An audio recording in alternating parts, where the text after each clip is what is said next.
वाली, ओ उस अजगर के मुंह से, उस झूठा भविष्यवक्ता के मुंह से, उस पशु के मुंह से निकलने वाली दुष्ट आत्माएं और वो 4 स्वर्गदूत जो फरात नदी में बांधे गए थे, उनको खोल दिया जाएगा, जिसके पीछे 20 करोड़ दुष्ट आत्माएं होंगी जो धरती की 1/3 की जनता को मार डालने के लिए भेजी जाएंगी। इन तमाम भयावह अंधकार की शक्तियों से बीच बचाव करने के लिए आपकी जिंदगी के धुले हुए वस्त्र ही आपकी रक्षक अंग बन सकते हैं, अंग रक्षक ही टाट होगी।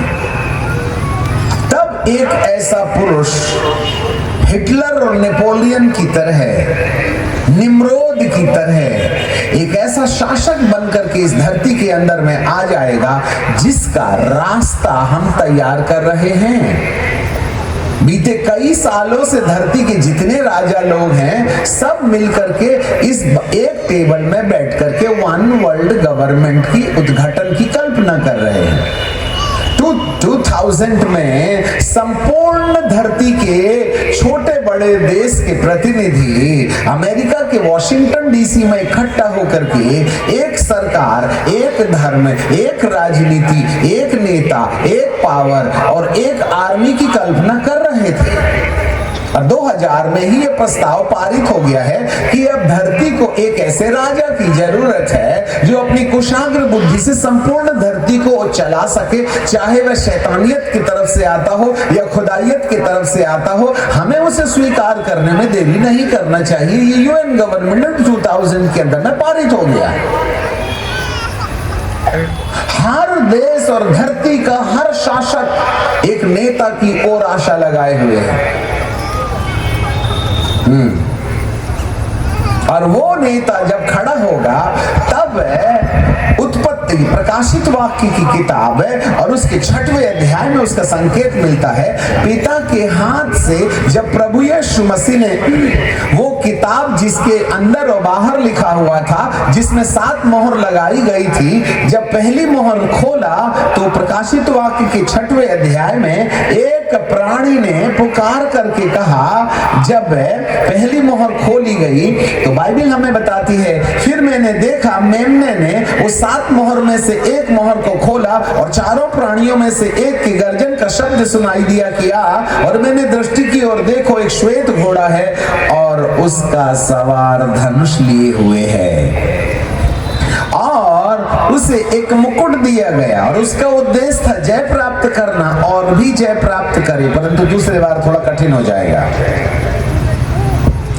और जब मैंने दूसरी मोहर खोली तो दूसरे प्राणी को यह कहते हुए सुना कि आ, और एक और घोड़ा निकला जो लाल रंग का था। सवार को यह अधिकार दिया गया कि पृथ्वी पर से मेल को उठा ले और लोग एक दूसरे को बद्ध करें और एक दूसरे को बद्ध करें और एक तलवार दी गई, लाल घोड़ा। आपको क्या लगता है जो धर्म युद्ध हमारे देश में चल रहा है, हमारे देश की बात छोड़ दीजिएगा, धरती के हर देश में चल रहा है, निर्दोष लोग मारे जा रहे हैं, स्त्रियों को नंगा करके रात भर उनके साथ संभोग करते करते उनकी जान ले ली। अरे तलवार से मार लेते परंतु संभोग से मार डाला उन लोगों को। एक नहीं वो तो एक आ गई बोल के समझ में। सैकड़ों स्त्रियों को नंगा करके सैकड़ों लोगों ने उनके साथ संभोग करके मार डाला। ये धरती नहीं नरक है। तुमको क्या लगता है ये इंसान के अंदर में ये दानवता कहां से आई? क्या उसके अंदर में विवेक नहीं है? क्या उसके अंदर में थोड़ी भी ममता नहीं है? कुत्तों में और इंसान में अंतर क्या रह गया? एक कुत्ती के पीछे 150 कुत्ते दौड़ रहे हैं, यही ना हो रहा है मानव के साथ में। और कुत्तों का परमेश्वर के राज्य में प्रवेश कठिन है। इसका मतलब कुत्ते बोले तो 4 पैर वाले नहीं, जो कुत्ते की तरह एक कुतिया के पीछे भागते हैं, ये है इस मानसिकता के लोग जिनको बाइबल का परमेश्वर कहता है अंत के दिनों में कुत्तों का परमेश्वर के राज्य में प्रवेश कठिन है। इसलिए व्यभिचार में लिप्त लोगों सुधर जाओ। इससे ज्यादा गाली नहीं दी जा सकती है। वो पृथ्वी पर से मेल उठा लिया गया। आज पड़ोसी किसी की हत्या करने के लिए तैयार है। जो कल एक ही होटल में एक ही टेबल में बैठ करके चाय पीते थे, अब वो एक दूसरे को देख करके तू फलाने धर्म का मानने वाला है क्या, मैं फलाने धर्म का मानने वाला हूं, चल हो जाए कबड्डी। खून खराबा चल रहा है दुनिया के हर देश के अंदर में। तुमको क्या लगता है मेल कहां गया? ये इंसान का कमाल नहीं है, वरन ये दुरात्माएं हैं। इसका लेख लिखा है बाइबल में। एक जाति दूसरे जाति के ऊपर में, एक धर्म एक दूसरे धर्म के ऊपर में, एक देश दूसरे देश के ऊपर में, एक राज्य दूसरे देश के राज्य के ऊपर में हमला करेगा और अमानवीयता धरती के अंदर दिखाई देगी। इसका मतलब है दूसरी मोहर भी खुल गई और जहां मेल उठा लिया गया। और जब उसने तीसरी मोहर खोली तो तीसरे स्वर्गदूत को यह कहते हुए सुना कि आ, और मैंने दृष्टि की और देखा ये काला घोड़ा है और उसके सवार को हाथ में एक तराजू दिया गया जिसमें गेहूं चावल तौलते, फूड क्राइसिस। और मैंने उन चारों प्राणियों के बीच में से यह कहते हुए सुना, दिनार का एक सेर गेहूं, दिनार का एक सेर जौ, तेल और दाखरस की हानि नहीं करना। फूड क्राइसिस 2024 के बाद में 25 और 26 और 27 तक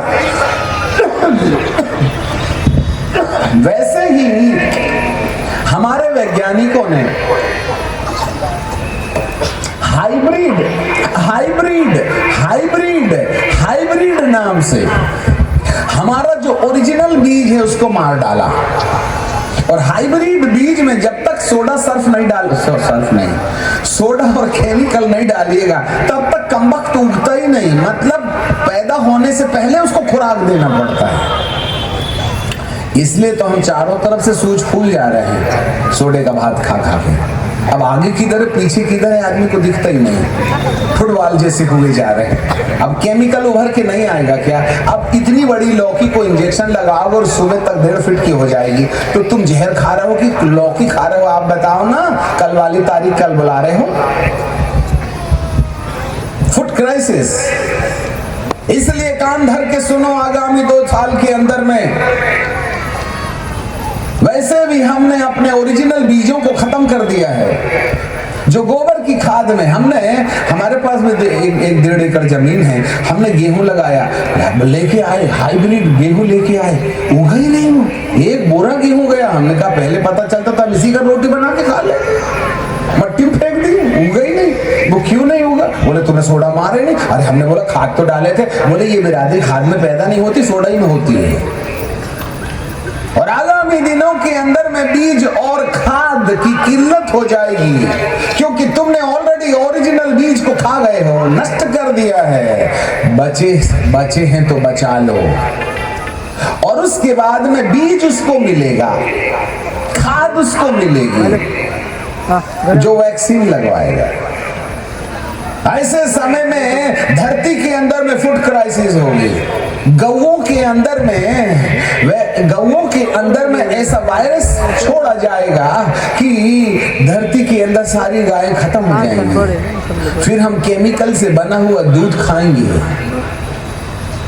और यदि धरती पर जीना है तो टीका लगवाओ, और यदि नहीं जीना है तो दूध नहीं मिलेगा, बीज नहीं मिलेगा, खाद नहीं मिलेगी, ये नहीं मिलेगा, वो नहीं मिलेगा। ये सब बताने के लिए खुला आम नहीं है समय। परंतु एक बात याद रखिएगा, तराजू लेकर के आने वाले इस घुड़सवार ने 1 दिनार में सेर भर गेहूं और दिनार में 3 सेर जौ और तेल की हानि नहीं करना। That means the food crisis या खाने की किल्लत होना तय है। अब जितना अनाज बचा सकते हो बचा लो, तुम तो बेच रहे हो। 2000 में बिकता है, सामने वाला 2500 में खरीद रहा है, बेचे जा रहे हैं सोडा मार मार के। और उसी को पॉलिश करके तुम खरीदोगे, 2500 में बेचते हो, 10,000 में तुम खरीदोगे उन्हीं से, जहां आपने देखे रखे। इससे ज्यादा नहीं बोला जा सकता। आगे चलते हैं। जब चौथे ने मोहर खोली तो चौथे प्राणी का शब्द यह कहते हुए सुना, मैंने दृष्टि की और देखो एक पीला सा घोड़ा है, उसके सवार का नाम है मृत्यु। लो साहब, डेथ। एक बार 5G का मोबाइल आ तो जाए तुम्हारे पास में, फिर देखना। आपको मालूम है कि जो वैक्सीन हमको लगी है उसमें जो पदार्थ डाला गया है वो है ग्रेफिनो ऑक्साइड। ये ग्रेफिनो ऑक्साइड नाम का जो केमिकल है वो सेल के अंदर कार्बन में मिला के डालता है, जिससे इलेक्ट्रिक पैदा होती है। वही हमारे शरीर में है, जिस पर रेडिएशन का प्रभाव होगा। That means graphic oxide plus radiation equal मृत्यु, डेथ।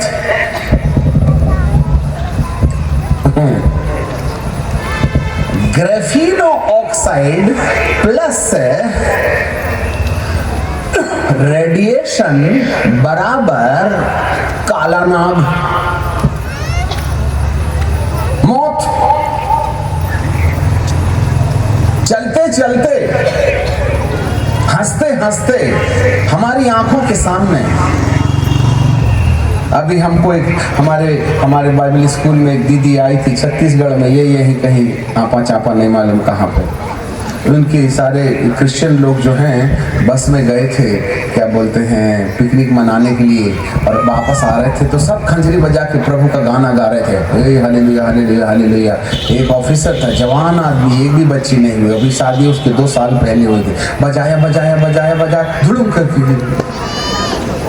इससे पहले कि बस स्टैंड, इससे पहले कि घर पहुंचते उसकी जान निकल गई। वहीं जैसे ही गिरा ठंडा हो गया।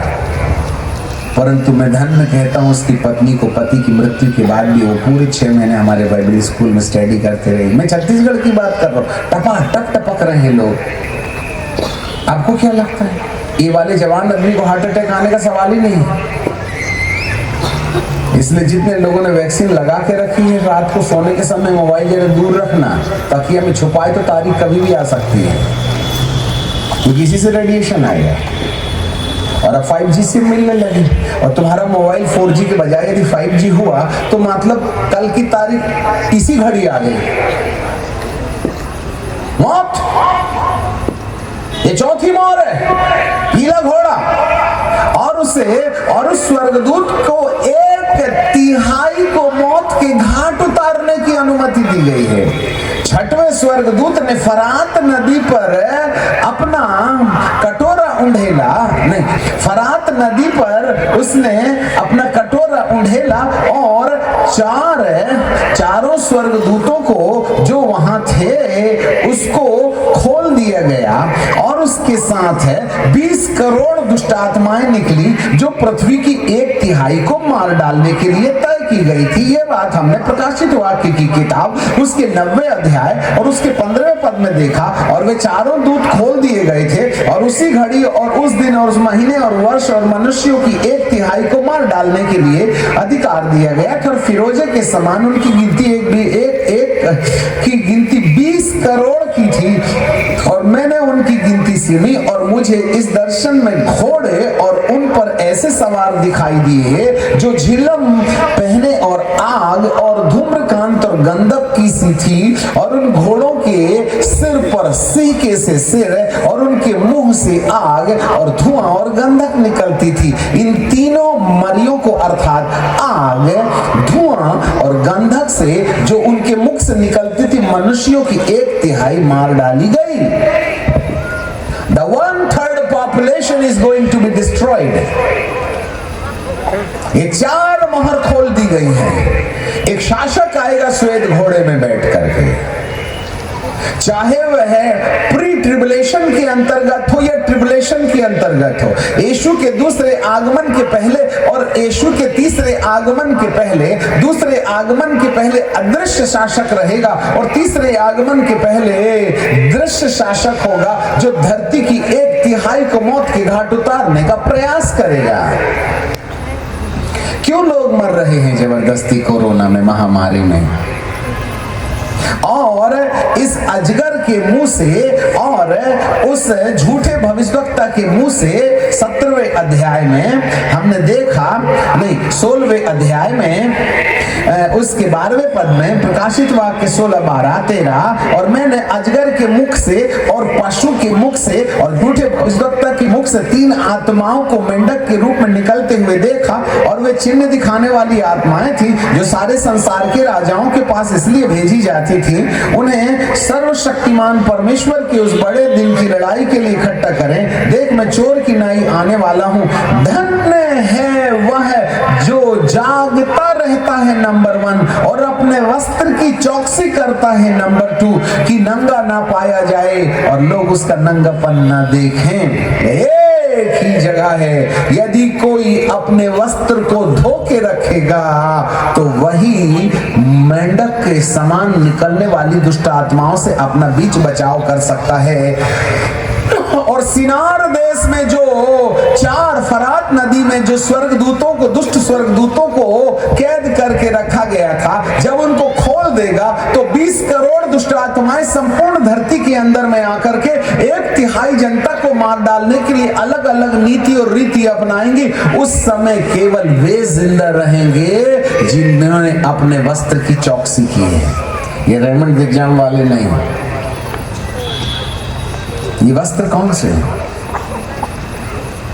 प्रकाशित वाक्य के 12 अध्याय में, प्रकाशित वाक्य 24, प्रकाशित वाक्य की किताब उसका 22वें अध्याय में और उसके 12वें पद में बाइबल कहती है, देख मैं शीघ्र आने वाला हूं, हर एक के काम के अनुसार बदला देने के लिए प्रतिफल मेरे पास है। आप हमारे पीछे बोलिएगा, मैं अल्फा ओमेगा, पहला पिछला आदि अंत हूं। धन्य है वे, धन्य है वे जो अपने वस्त्र धो लेते हैं, जो अपने वस्त्र धो लेते हैं, क्योंकि उन्हें जीवन के पेड़ के पास आने का अधिकार मिलेगा और वे फाटकों से होकर नगर में प्रवेश करेंगे। धन्य है वे जो अपने वस्त्र धो लेते हैं, जिनके वस्त्र धुले होंगे, केवल वे ही मेंढक के समान निकलने वाली उस अजगर के मुंह से, उस झूठा भविष्यवक्ता के मुंह से, उस पशु के मुंह से निकलने वाली दुष्ट आत्माएं और वो 4 स्वर्गदूत जो फरात नदी में बांधे गए थे, उनको खोल दिया जाएगा, जिसके पीछे 20 करोड़ दुष्ट आत्माएं होंगी जो धरती की 1/3 की जनता को मार डालने के लिए भेजी जाएंगी। इन तमाम भयावह अंधकार की शक्तियों से बीच बचाव करने के लिए आपकी जिंदगी के धुले हुए वस्त्र ही आपकी रक्षक अंग बन सकते हैं। अंग रक्षक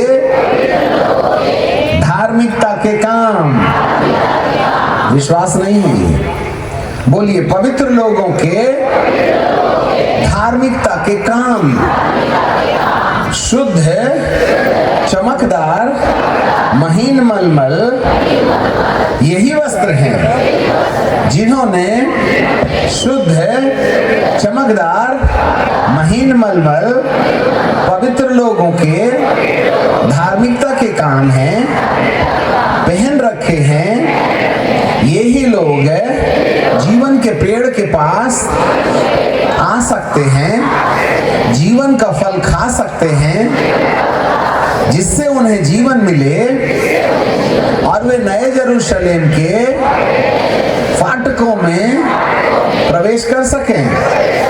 तो हमें वस्त्र धोना पड़ेगा। अब इसमें लगा बीड़ी का दाग, तमाकू का दाग, पोर्नोलॉजी का दाग, हस्तमैथ्यून का दाग, मामा पापा के अपमान का दाग, पत्नी को पीटने का दाग, पड़ोसन को आई लव यू जबकि घर में ऑलरेडी बैठी है। अरे पापियो, धो लो अपने आप को, लाइन मारना बंद करो। जब शादी हो जाएगी तो अपने पति को बुढ़ापे तक, जब तक दांत ना टूटे ना, बॉयफ्रेंड बना के रखना। तुम तो अभी से प्रैक्टिस करने लगी। तुम्हारे वस्त्र मैले हैं, तुम जीवन के पेड़ के पास नहीं आ सकते। या तो इश्क फरमा लो और नरक जाओ, या बॉयफ्रेंड और गर्लफ्रेंड को छोड़ करके अपनी जिंदगी के कपड़ों को धो लो तो तुमको जीवन का पेड़ मिलेगा। क्रूस लटकाने में कोई दम नहीं है, बाइबल पढ़ने में कोई दम नहीं, चर्च जाने में कोई दम नहीं, गाने बजाने में कोई दम नहीं है। ये सब मनोरंजन है हमारा, परंतु इसके पीछे जो महान योजना है वो ये है कि एक व्यक्ति को कहीं ना कहीं अपनी जिंदगी में वहां जाना पड़ेगा जहां आपके चाल चलन बदले जाएं। बीड़ी छोड़ना पड़ेगा, तंबाकू छोड़ना पड़ेगा, शराब छोड़ना पड़ेगा, रात को मोबाइल के अंदर पोर्नोलॉजी देखना बंद करना पड़ेगा। इसका बपतिस्मा दे दो, पानी में डुबा के नहीं जाएगा तुम्हारा 15,000 का फोकट में। इसको धो लो, इसको मांझ लो। सेक्स बढ़ाने की दवाई खाना बंद करो, अब नॉर्मल सेक्स बंद करो, अननेचुरल सेक्स बंद करो। खुदा ने एक स्त्री दिया है, लड़का लड़का के साथ शादी करना महापाप है, लड़की लड़की के साथ शादी करना महापाप है। बहुत सी बेटियां हमारे पास आके गिड़गिड़ा रही हैं, फलानी लड़की के साथ मेरी दोस्ती हो गई है और मैं उसको छोड़ना चाहती हूँ पर छोड़ नहीं सकती, रात भर उसकी याद आती है। कोई लड़का को लड़की की याद आती है, आजकल लड़की को लड़की की याद आती है। जरूर लड़की रात भर सेक्स करती रही होंगी इसलिए उसको याद आती है। अरे पापियों, लड़का नहीं मिले तो लड़की के साथ भिड़ गए तुम। अधर्म करना बंद करो। और आज ये टेंडेंसी है, यदि बॉयफ्रेंड नहीं है तो गर्लफ्रेंड ही सेक्स कर रहे हैं। तुम्हारे कपड़े से सड़न की बदबू आ रही है। तुम्हारे माँ बाप नहीं जानते हैं, तुमको माँ बाप को ये लगता है ये लड़की तो अपने लड़की के साथ में दोस्ती करने गई है। तुमको क्या मालूम लड़की के साथ दोस्ती कर रही है, सेक्स कर रही है।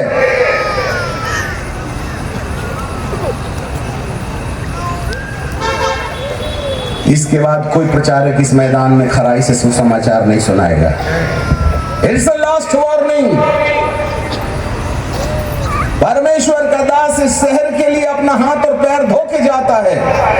कोई यह ना कह पाएगा कि हमको इसके बारे में किसी ने चेतावनी नहीं दी। इसके अधर्म का बोझ आपको उठाना पड़ेगा। इसलिए आखिरी बार मेरा परमेश्वर हर इंसान को चेतावनी देते हुए कहता है, धन्य है वे जो अपने वस्त्र धो लेते हैं। इस वस्त्रों की गंदगी को ठीक करो, यीशु के लहू से धो लो। बाइबल का परमेश्वर कहता है कि तुम धन्य है वे जो अपने वस्त्र धो लेते हैं, उन्हें जीवन के पेड़ के पास आने का अधिकार मिलेगा। देख मैं शीघ्र आने वाला हूँ, मैं चोर की नाई आने वाला हूँ। धन्य है वह जो जागता रहता है और अपने वस्त्र की चौकसी करता है और नंगा ना फिरे और लोग उसका नंगापन ना देखें। और उन्होंने उनको एक जगह इकट्ठा किया जो इब्रानी में हर्मगिदोन कहलाता है। इन दुष्ट आत्माओं से बचाओ अपने प्राणों को। हालेलुया। जाग रहे हैं? हाँ, थोड़ा सोच के देखिएगा। मेरा प्रभु सारी बातें लिख करके रखा है और यहाँ आज हमारी जरूरत है कि हम कहीं ना कहीं अपने वस्त्रों की धुलाई में लग जाए। और वस्त्रों के धोए जाने का प्रारंभ होता है पश्चाताप से। Repentance is the first way। पश्चाताप पहला रास्ता।